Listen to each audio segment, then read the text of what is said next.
Vrag je vzel šalo, priznavajo tudi na policiji, to niso več zgolj najstniški ekscesi, to so kazniva dejanja.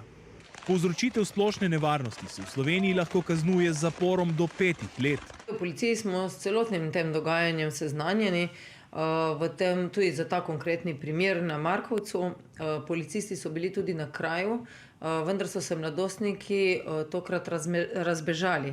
Sedaj z analizo videoposnetkov skušajo identificirati storilce, skoraj zagotovo gre za mladoletnike. To pa še zdaleč ni prvi incident. Precej ogorčenja je bilo tudi po objavi tega posnetka, ko so se mladostniki na skuterjih takole zabavali, a hkrati ogrožali številne ostale.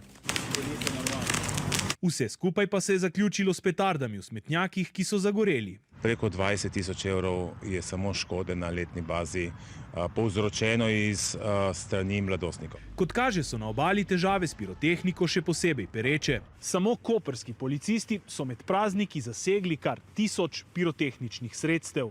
V vseh primerih, šlo je za 23 zasegov, so bili vpleteni mladoletniki. Zaskrbljeni so tudi na občini, kjer so zapisali, da obsojajo vsakršnjo dejanje vandalizma, še zlasti ravnanja, ki ogrožajo varnost občank in občanov. Policisti pa ob tem opozarjajo predvsem starše. Apel velja za starše, torej starši smo dolžni poskrbeti za svoje mladostnike in otroke. Obenem pa smo tudi odgovorni za njihova ravnanja.